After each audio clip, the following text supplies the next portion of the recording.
bar. This is the factory bar, factory bumper bar, bull bar thing. I'm saying remember because I did this months ago and I'm trying to remember myself. So we did these cuts here and we did these welds here, make one of them cool looking bull bars. And then we got this piece here. Those keen-eyed Suzuki people are either gonna hate me or know what I've done here. This is the brace that goes from one side of the Zook to the other. So this actually holds in the steering column. I think it goes more like this way. But basically what this does is it adds that support from one side to the other on the Suzuki. What we're doing is we cut this out and we're gonna turn this into our bumper bull bar thing. I need to cut all these braces off. And that's what I'm gonna do now. First I'm gonna clear this because everything here is like flammable. Like everything flammable. So let me clear this.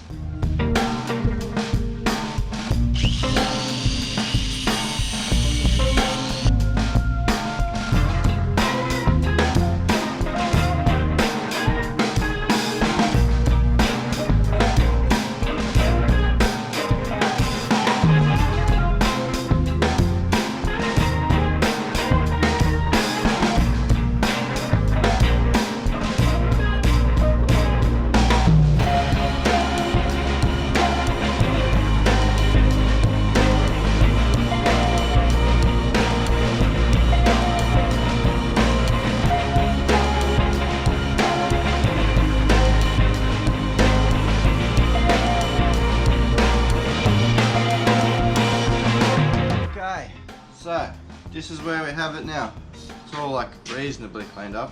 So we got our bar here. Now I want to hope that it's actually level. But what I'm gonna do is cut there and there. I think it's level. I don't care actually.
So, it has been a very long time and we're back on the Zook. Behind us we have a bunch of random hoses from Repco because the hoses for this car don't necessarily really 100% exist.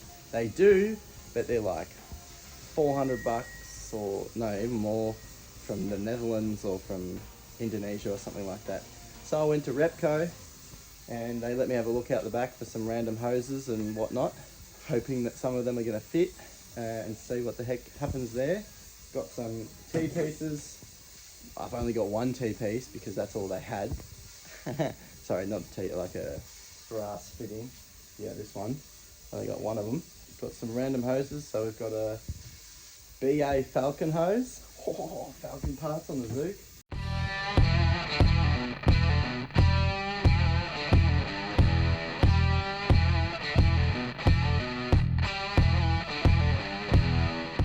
So before I go doing all that work, I should show you how I actually got the hoses and sort of decided what hoses I wanted.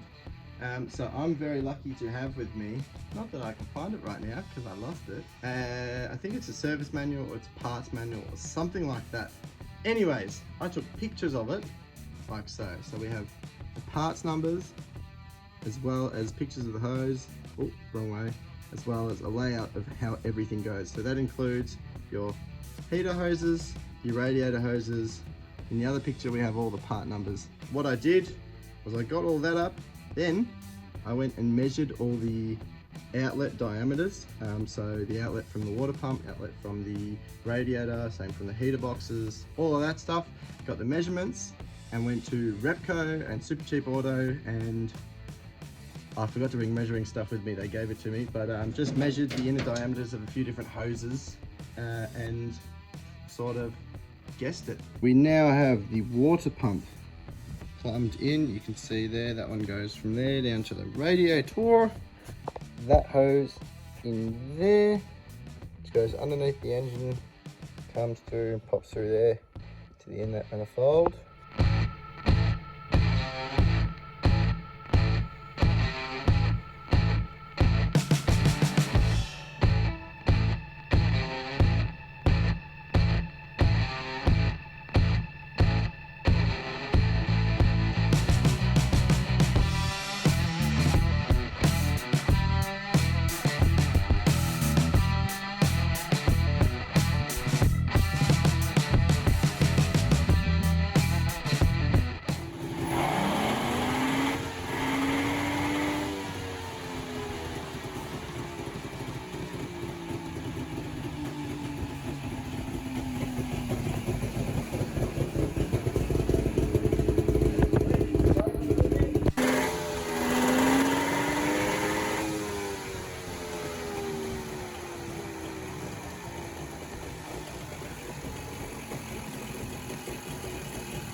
We have ticked off the engine hoses.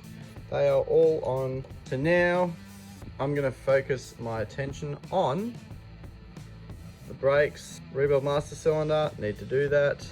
Install slave cylinders, to be politically correct.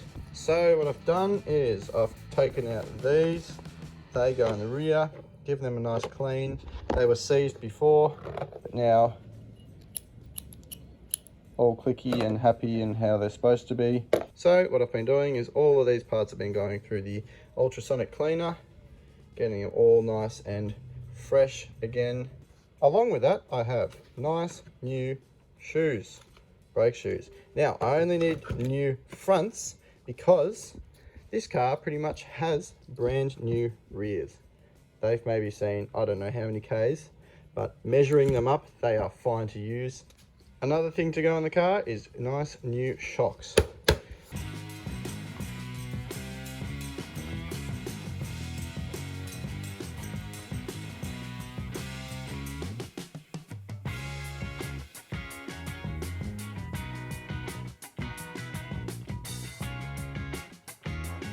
I had to get some new brake lines made because the old ones aren't necessarily bad, but I lost one. They look pretty beefy and good, so I'll put them in now.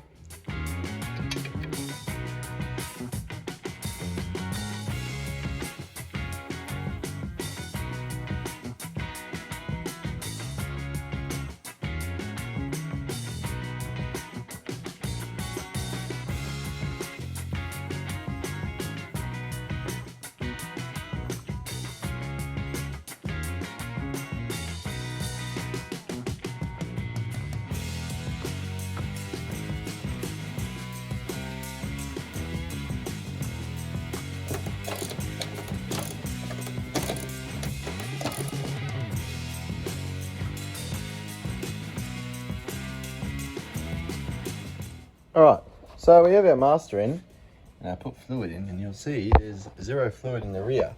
Why is that, you may ask? That bolt that I'm zoomed in on caused me so much grief. Literally had to undo the steering arm so I could just get it to tighten, and then it rounded. Well, it was already rounded, so I had to use a vice grip.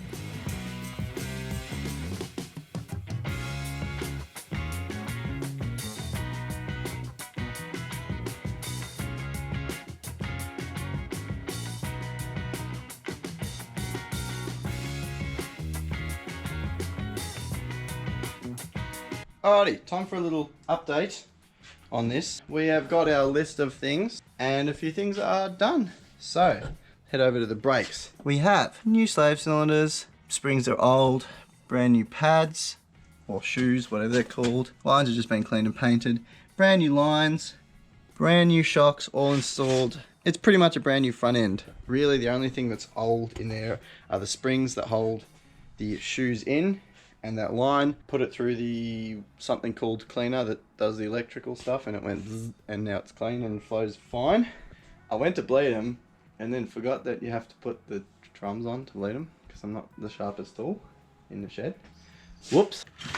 Got these ones as spares, so if I need something, just use them until I get some new ones made.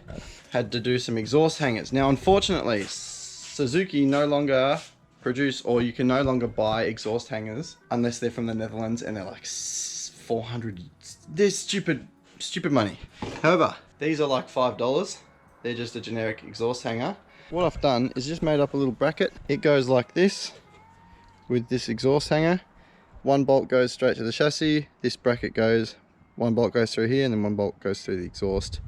And now I've got exhaust hangers that cost $5 to replace, not $100 to replace. I have one factory one at the rear.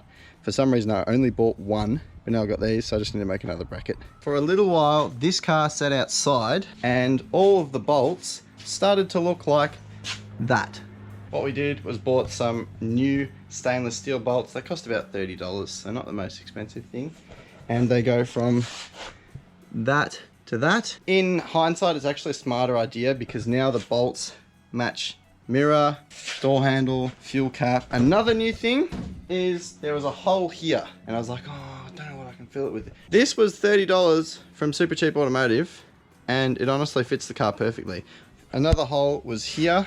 I just decided, well, Dad decided to put a big washer in and then a shift light. Makes it look like a race car. Not that it's a race car, and it'll never be a race car, but it makes it look like one, sort of. Now, the goal this weekend is to get this driving. I've got 2.5 days, sort of, all on this. So shocks in, brakes in, everything in. I need to adjust the clutch, and then I should have a working clutch. These are the original wiper blades. Cool, great. Apparently you can't buy them anymore. We went to Repco, super cheap, asked on the Suzuki Facebook pages, you cannot buy them. What we've chosen to do is take these off and retain these. Now these have little locating holes in them. The modern ones have little locating holes as well. So what we'll do, line that up with the locating hole, drill 2 holes, tiny little nut and bolt screws, and then basically this car will have modern wipers in it. These ones are gone, and that means we can just go to Super Cheap Auto or Repco and just buy brand new wipers whenever we need to replace them, if we ever need to replace them.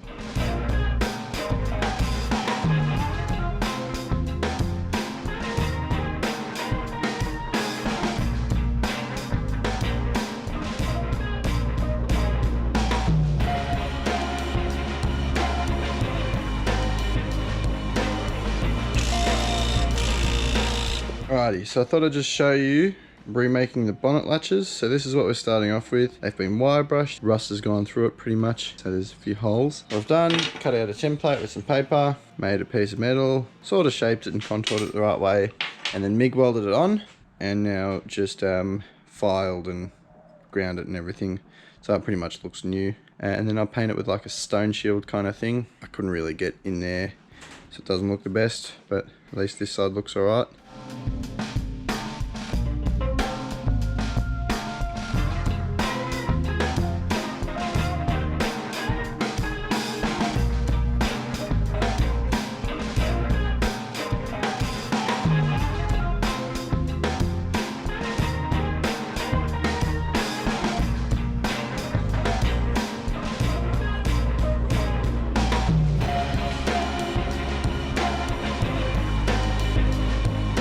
So it is on all 4 feet. We have working brakes, we have a working clutch, we have a working motor. It doesn't have coolant in it, it has water in it. We will put coolant in it eventually. I just want to flush the system a few times. Bonnet is latched on. I've gone through every single bolt underneath, bolt checked everything, and then paint marked. You see here I've paint marked any bolts that has anything related to do with steering, suspension, brakes, drive shafts, all that stuff. So everything that I've messed with, I know is tight. Seats are in, seat belts are in, all lights are in, wipers are in, brake lights work, indicators work, headlights work, radiator works, horn works, Everything works that should work, apart from the gear shift. We're not really happy with the gear shift. It is a bit sloppy. It is pretty sloppy. Oof. The first goal is just to get it out of the driveway, really, and then see where we go from there. Go up and down the street, and then if we want to, we have a permit so we can drive where the heck we want. Send it.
Take the indicator off?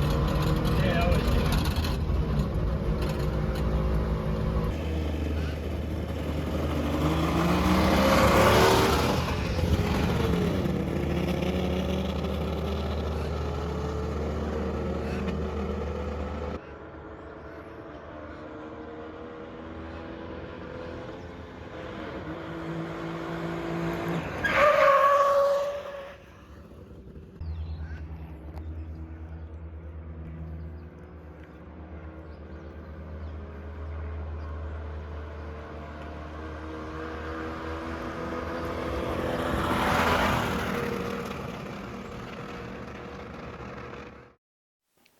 Hello people. Now, This car, I'm currently also filming a video on the Falcon behind us. You'll see that very soon. In the interest of the Suzuki, little story time, and I didn't film very much of it because I'm not the best at filming and I sometimes forget. Oops. So, got it running, got it all together, took it for its first drive up and down the street here. Very smoky, not a windy day, brakes were squealing like no tomorrow. We went, okay, we'll call it. Another thing was the shifter bushings were cooked, absolutely dead. So we just went, no, we'll fix the bushings, or bushes, whatever you call them, and then we'll take it for a drive when we can in the factories. For this drive we did get a UVP, unregistered vehicle permit, so it was its first legal drive since I think 93, which is pretty impressive, pretty cool in my opinion. Second drive comes around, take it around to the factories. Luckily I live right near some factories, so we've got a bit of a circuit kind of thing that we can do in there, do laps and laps and laps, not really bother anyone because it's a weekend. It was still very smoky and it felt really underpowered and like it was misfiring sometimes, and we'll just get it to not smoke as bad. That's one thing that a lot of people have told, or not a lot of people have told me, but a lot of people have said on the Suzuki group on Facebook, is sometimes you just have to drive it out and drive through the smoke. And it did. It got great. The smoke went away. Of course it was very bad and we won the smoke war in the factories. I mean, you know, I'm talking the whole street behind us covered in a layer of thick white smoke. But it got great. Brakes came good as well. But then on the way back, we're like, okay, we don't want to push it anymore. The engine is not 100% happy. We'll limp it back, see how we go. Pulling onto the main road, which is a 60km/h road, it died. As in, it didn't die, but it completely stopped.